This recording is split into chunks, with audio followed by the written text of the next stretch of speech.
This is gonna be interesting. Do they go for the nuke? If they have thunder, yes. Oh, that's big.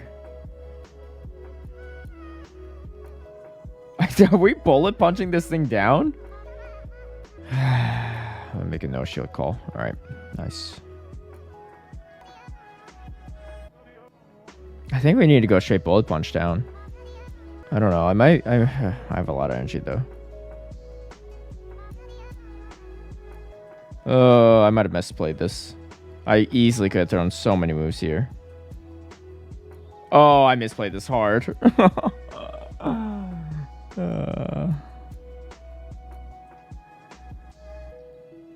Oh my gosh, I didn't. Wow. Oh, Gyarados came in clutch.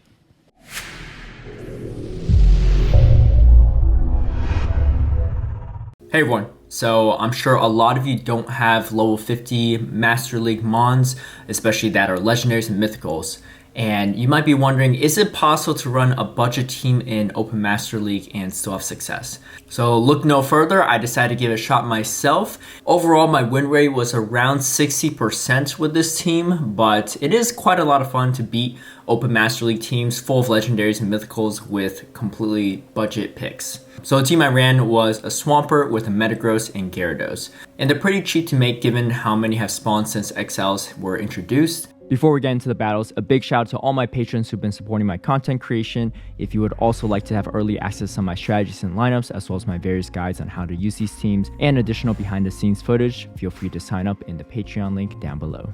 In this first matchup, we do have Melmetal in the lead, which is a very solid matchup and something that Gyarados does not want to see. So, hoping to potentially catch a move here, end up catching an Outrage, which is not ideal, but I am going to shield again just to make sure that I could get that Swampert on the Melmetal.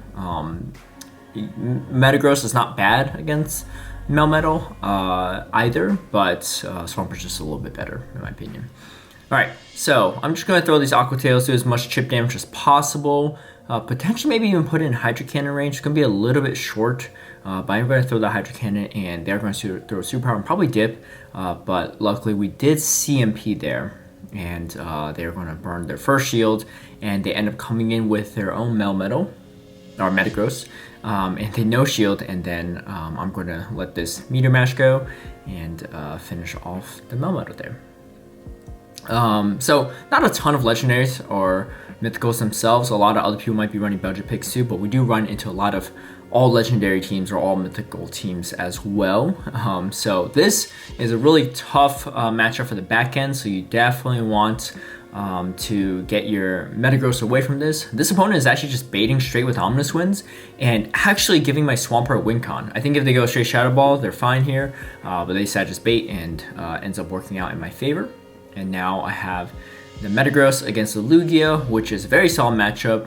Not nearly as good, I think, as the Melmetal one, but still very, very solid. You're resisting all their moves, but I'm going to shield the Aeroblast because quite a heavy-hitting move even when resisted. And it looks like they don't want to see this Metagross in the back, which means that this probably has a lot of value. And let's see what they come in with. I'm going to shield again. Yeah, let's just going to preserve this. Ends up just being Sky Attack, that's fine, but just farm a bunch, and it's a Dialga. So we got our first triple Legendary team. These Mons are super bulky at level 50. If you didn't think Lugia was, if you thought Lugia was bulky at level 40, level 50 Lugia is even more wild. All right, Zekrom.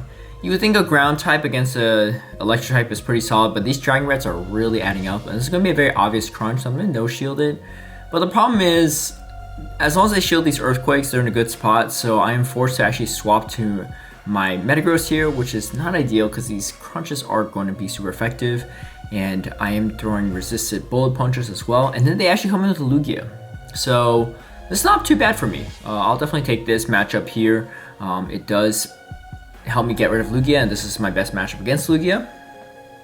And it looks like Cranberry is not a fan, but let's see if she sticks around a little longer or not. Maybe she just want to be put in a different position here. All right, so the Zekrom clearly is putting in a lot of work against my team. So I'm going to have to shield this Wild Charge, and let's see what they have in the back end. It is a Melmetal. Unfortunately, I can't really take this out with a Hydro Cannon, so I was just going for the Earthquake, but it's a little too late either way. Even if I grab a shield with the Hydro Cannon, it's just not going to be enough. So yeah, definitely a tough one. Zekrom, you know, potentially I could have baited with Hydro Cannons instead, but those Dragon Breaths really add up. Ho-Oh, you'd think this is a good matchup, but the wild part is low 50 Ho-Oh is kind of a monster. Look at how well it tanks a Hydro Cannon. It's going to have to shield the second one, but the fact that you can even just tank it fairly comfortably and threaten with Brave Birds is kind of wild. Yeah, so able to actually even take out my Swampert with a slight shield advantage, but I do have my Metagross here. I don't expect them to shield this Earthquake, which is why I'm deciding to throw without shielding, because I know they're not going to one-shot me with Thunder nor Draco. I need to keep this Gyarados alive, and as you can see, even this double debuffed Ho-Oh is still tanking these Dragon Bursts pretty well, and they have a Zacian in the back. Yeah, talk about a really strong team. Zacian, one of the strongest Pokemon. Ho-Oh with that Sacred Fire buff, also really strong. And then Dialga, easily still one of the strongest Pokemon in all of Master League. Open to potentially sack here. Unfortunately, I don't get the sack off. They do throw a Play Rough. Luckily, this one's not running Wild Charge, so I am going to have to throw this Aqua Tail as soon as possible and hope that I can out-damage the Ho and I actually take it out with the Metagross still alive in the back. So super close battle despite a Swampert into a Ho lead. So that's just kind of how goes to show how much stronger legendaries are compared to most of the non-legendaries. All right, so Zarude. This thing could pretty much beat every Pokemon on my team. So luckily it is against the Metagross instead of the Swampert. But able to force 2 shields from the Zarude, which is actually kind of huge. They definitely undercharge that Dark Pulse. I'm going to swap to my Gyarados. I don't really want to get farmed down here. And this Gyarados with the energy is definitely going to be good against the Mewtwo. So here comes the Mewtwo again. Yeah, I don't know if that was the best play or not looking back on it. But I figured Zarude with energy is very scary even for Gyarados. And the Zarude has completely the typing resists all of Gyarados' charge moves as well, so that's not ideal. I do get a defense drop here against the Lugia, which is actually really nice. But again, another super bulky Pokemon. Unsure if I should have shielded the Sky Attack or not. It was a very obvious Sky Attack, but I kind of need to save my shields for the Zarude as well. So I'm going to shield. Fortunately, I just don't have a lot of mons left with much health. So I do come in and finish off with Gyarados, but this Lugia has way too much health left. Mewtwo leads tend to be kind of tough in general, but a Zarude anywhere on against this team is definitely a tough one. All right, so Walrein into Swampert, not great. And then you got a Waterfall Gyarados into a Metagross, also not fun. This player is probably also running some type of budget team, so at least there's a silver lining there, but it is not looking good for sure. So I do come in with my Swampert here. I'm going to just farm as much as possible. I need to land an Earthquake on their Walrein. I actually throw the Hydro Cannon here and take out the Gyarados, which is kind of nice. But unfortunately, this Ice Cold Spirit is going to do a good chunk. I definitely live it, and then I do get off an Earthquake, which is actually quite huge. They do shield the Earthquake, so, and then they throw. So it's actually really nice. So it doesn't have a ton of energy left. I come in with my Metagross, hoping to potentially catch a move there, but unfortunately we don't.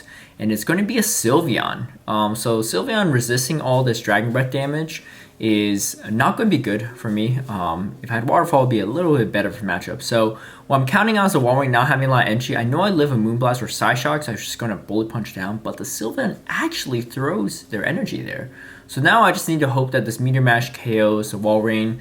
It's neutral, but Walrein is still not the biggest Pokemon in Master League, so end up working out pretty well. All right, another Ho lead. This one is actually going to swap out right away, so I'm going to throw the Earthquake here. Most likely we'll get a shield, and then I'm going to go to my Metagross here. I'm not going to shield this, mainly because I have 2 things that beat the Ho in the back, and if they just double shield, they're already debuffed here. It's actually quite nice for me, and I do get off this Meteor Mash, which is kind of nice because this chip damage is going to be very important. And I believe I'm probably just going to farm down with the Swampert. Yeah, I'm going to shield once. Potentially could be another Draco. Ends up being an Iron Head, but that's fine because this next one's definitely going to be Iron Head. Swampert, the NG, going to be pretty good. Swampert is not great in this meta against a lot of things, but it's not bad against a lot of things either. Besides Zarude, it kind of has ability to hit most things for neutral or super effective, so it's not too bad, yeah. And I know shieldization, in case it's running Wild Charge, I definitely have to watch out for it, and this one is running Wild Charge with close combat. I need just Dragon Breath all the way down here. They have a Dialga still remaining and a full health Ho, and we're about to see the strength of Ho in Master League at level 50 real quick. So again, the Aqua Tail not enough. The second one would not be enough without them getting debuffed, and I survive with just a sliver of health, 1 HP, and I get off the third Aqua Tail against the Dialga and barely winning a Ho lead, and yeah, super tough match, but yeah, making it work. It's definitely, if you're playing this team, it's definitely playing on hard mode, I will say that. But overall, I did go mostly positive on all my sets actually. You just have to understand kind of what works and what doesn't work. And fortunately, there's a few other people also running budget teams in Master League. Typically, the most budget legendary and mythical is Melmetal, which is actually pretty easy for this team to handle as long as you don't have on the Gyarados. So yeah, it's kind of nice. All right, so this opponent here does have a tough matchup here, and I'm going to no shield this. And they throw Earth Power, I think, because they just conceded at that point. So the moral of the story is it definitely is possible to run a non-legendary, non-mythical, open XL Master League team. Is it fun? Fun is one way to describe it. It is definitely harder. I do enjoy beating opponents that are using all legendaries, but there are definitely some pretty brutal losses at the same time against certain teams, so that is always the caveat there. If you like this video, feel free to give it a like and share, subscribe for future content, hit that notification bell to get alerted right when I post a new video, and I'll catch you all next time.